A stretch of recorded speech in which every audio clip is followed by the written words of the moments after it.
un pasaje muy conocido donde la iglesia comienza a caminar en el poder del Espíritu Santo y en el poder del Espíritu de Dios que se mueve en el cuerpo de Cristo.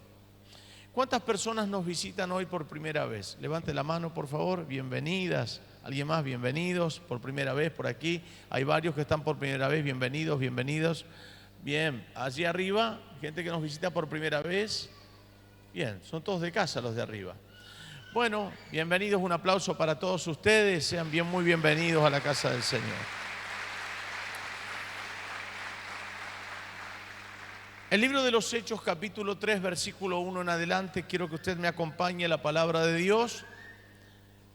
Dice así la Escritura. Si lo tiene, dígame un amén. Pedro y Juan subían juntos al templo a la hora novena, la de la oración. Y era traído un hombre cojo de nacimiento, a quien ponían cada día a la puerta del templo que se llamaba La Hermosa, para que pidiese limosna de los que entraban en el templo. Cuando vio a Pedro y a Juan que iban a entrar en el templo, les rogaba que le diesen limosna. Pedro con Juan, fijando en él los ojos, le dijo: míranos. Entonces él les estuvo atento, esperando recibir de ellos algo.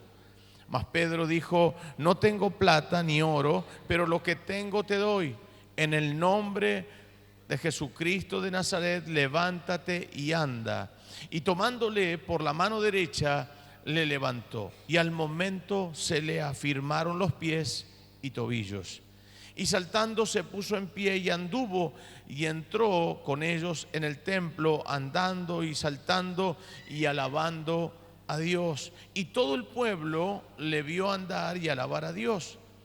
Y le reconocían que era el que se sentaba a pedir limosna a la puerta del templo La Hermosa. Y se llenaron de asombro y espanto por lo que le había sucedido. Creemos en el poder de la declaración. Levante su mano al cielo, repita conmigo esta oración. Señor Jesús, esta noche es una noche especial, una noche donde tu gloria y la manifestación del Espíritu Santo será sobre mi vida. Señor, utiliza en esta hora a mi pastor. Dale sabiduría, revelación, ciencia, profecía, gracia para ministrar tu palabra. Bien alta sus manos, dice: vacíame de mí y lléname de ti, en el nombre de Jesús. Y todos decimos amén y amén. Gloria al Señor. Una iglesia que comienza a desarrollarse a través del poder del Espíritu Santo. Una iglesia que había perdido físicamente a nuestro Señor Jesucristo, pero que ahora se da cuenta que el Señor sigue estando en la presencia del Espíritu Santo. Todo lo que la iglesia empieza a hacer y a realizar, basado en aquella palabra que el Señor Jesucristo les dice: mayores cosas que las que yo he hecho, vosotros haréis. Todo lo que iba a suceder a través de la iglesia primitiva en el poder del Espíritu Santo. Y Pedro, por supuesto, una de las herramientas primordiales de aquella iglesia que empieza a empujar hacia un mundo que necesita conocer a Jesús. Un mundo complejo, un mundo difícil, tan difícil del que nosotros también estamos acostumbrados a ir viviendo en los días que vivimos. Un mundo complejo, pero que necesita la ayuda de Dios.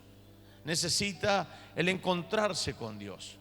Queridos hermanos, cuando hablamos de encontrarnos con Dios, no podemos dejar de lado aquellas experiencias que hemos tenido con el Señor Jesucristo, que nos tocó, que quedan grabadas en nuestros recuerdos, en nuestra memoria, y permítame utilizar esto, en nuestra memoria espiritual. Recordamos momentos de gloria que el Señor nos tocó, que nos selló y que no nos podemos olvidar.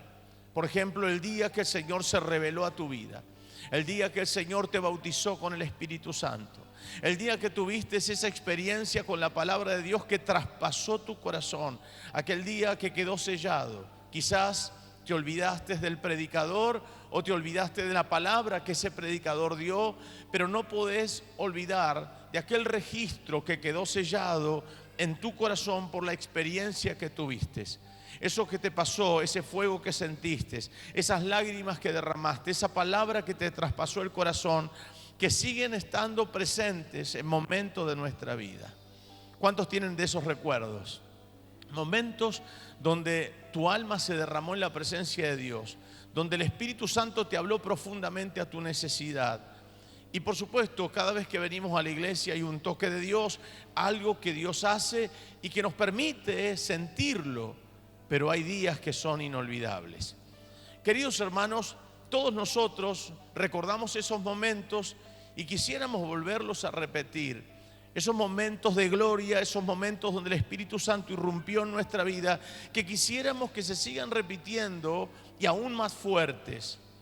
¿Qué decir de estos dos apóstoles, de Pedro y Juan, que fueron dos hombres que estuvieron con Jesús, que lo vieron, que comieron con Él, que estaban todos juntos, compartían todo, desde los alimentos, pero también estos dos discípulos, Pedro y Juan, que vieron al Señor caminar sobre las aguas, que vieron al Señor resucitar a Lázaro, que vieron al Señor frenando la tormenta, acallando la tormenta y trayendo bonanza en un momento de desesperación. ¿Qué decir de aquel momento cuando iban caminando y la gente apretaba a Jesús y el Señor dice, alguien me ha tocado? Estos discípulos estaban ahí. Ellos habían experimentado el poder de Dios, habían quedado sellados dentro de su alma esos momentos de gloria. Pero queridos hermanos, me llama poderosamente la atención de lo que ocurre ahí.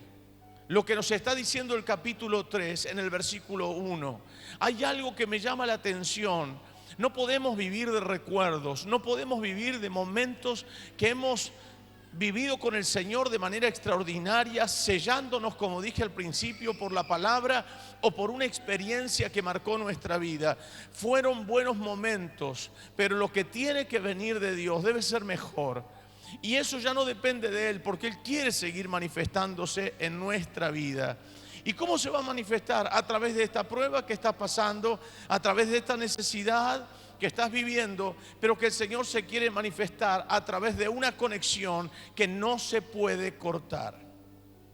Queridos hermanos, yo creo que nosotros hemos vivido, dije, momentos gloriosos, pero más gloriosos que estos discípulos que vieron a Jesús cara a cara, que lo vieron hacer milagros. Creo que estamos muy lejos de eso. Sin embargo, el versículo 1 del capítulo 3, vaya conmigo, dice así la palabra de Dios. Pedro y Juan subían juntos al templo a la hora novena, la de la oración. Y aquí nos encontramos con dos hombres, dos discípulos que tuvieron la capacidad de registrar momentos en su mente con el Señor, pero que ahora que el Señor no está físicamente, pero sí el Espíritu Santo, necesitan conectarse con Él. Necesitan estar ligados a esa relación de comunión.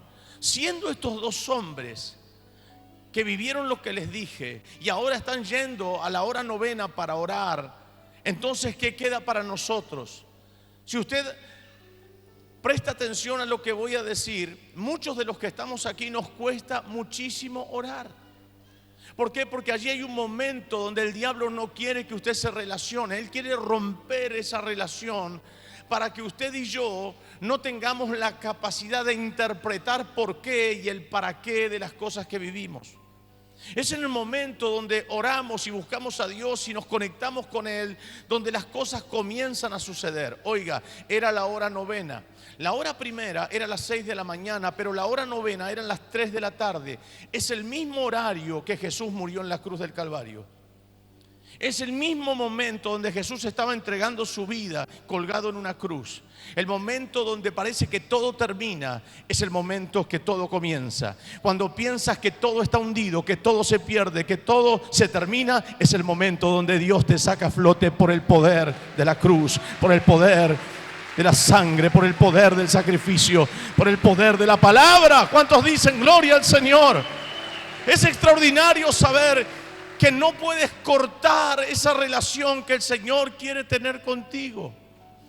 Es una gran necesidad saber qué es lo que Él quiere, contarle lo que me pasa. Y en ese momento es donde los discípulos están, Pedro y Juan, orando en la hora novena.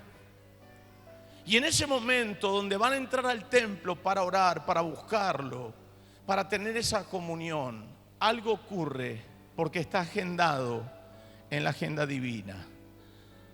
Algo va a pasar con la vida de un hombre que entra en la escena donde este pasaje bíblico nos deja ver lo que Dios está a punto de hacer con este hombre y con la vida de sus discípulos. Permítame decirle, para mí, yo creo que ni siquiera los discípulos sabían lo que Jesús iba a hacer con ellos. Permítame decirle que ni siquiera sabían lo que iba a suceder con la vida de este hombre cojo. Permítame decirle que este hombre cojo tampoco sabría lo que estaba por suceder con su vida, porque lo llevaban como de costumbre, un cojo que pide cada día limosna. Acompáñenme por favor al versículo 2, dice: y era traído un hombre cojo de nacimiento a quien ponían cada día a la puerta del templo, que se llamaba La Hermosa. Ese hombre lo traían cada día, es decir, que habían personas que llevaban a este hombre cojo de nacimiento. No es que este hombre había tenido un accidente, no es que este hombre había crecido, se había desarrollado y por un accidente el hombre quedó así. No, dice que era de nacimiento. Tuvo las piernas colgando de su cuerpo sin saber o sin sentir la sensación del peso de su cuerpo aguantando esas piernas. Nunca lo pudo experimentar, pero lo llevaban estas personas y lo ponían en la puerta del templo para que pidiese. Gente que seguramente estaba conectada con él, que también sacarían su tajada de lo que él pediría. Yo calculo que todo el mundo lo conocía, a este hombre cojo de nacimiento, pero los que lo llevaban y los que lo traían seguramente sacaban su tajada de lo que este hombre juntaba y lo ponían en la puerta de la iglesia. ¿Por qué en la puerta de la iglesia? ¿Por qué en la puerta del templo?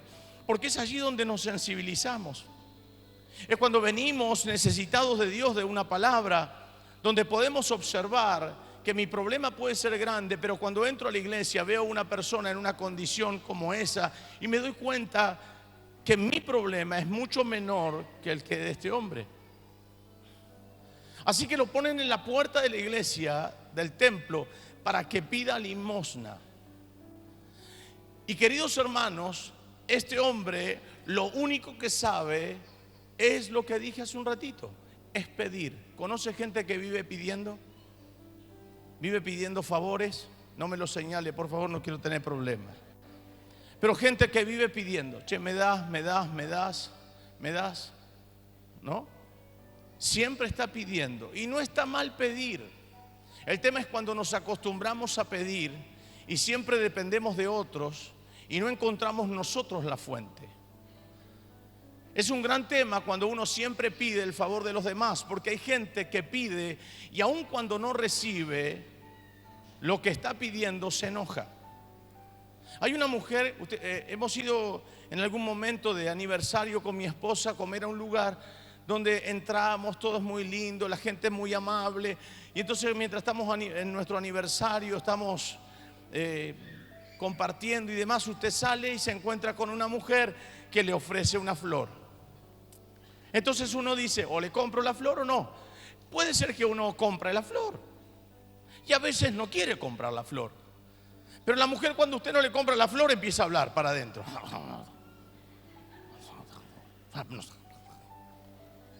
Y yo digo, ¿qué dice? No te está insultando, no le des importancia a eso. Hay gente que se enoja si vos no le das. Hay gente que critica por qué vos tenés y él no, o ella no. El tema es saber ir a quién pedir. Hay gente que pide a todo el mundo, pero lo bueno es saber ir a la fuente. Nuestra fuente es Dios. Oiga, aprenda a saber a quién pedir. Si usted le pide a Dios, Dios moverá el corazón de la gente para que le dé a usted sin que usted les diga nada. Él es la fuente. Él es la fuente.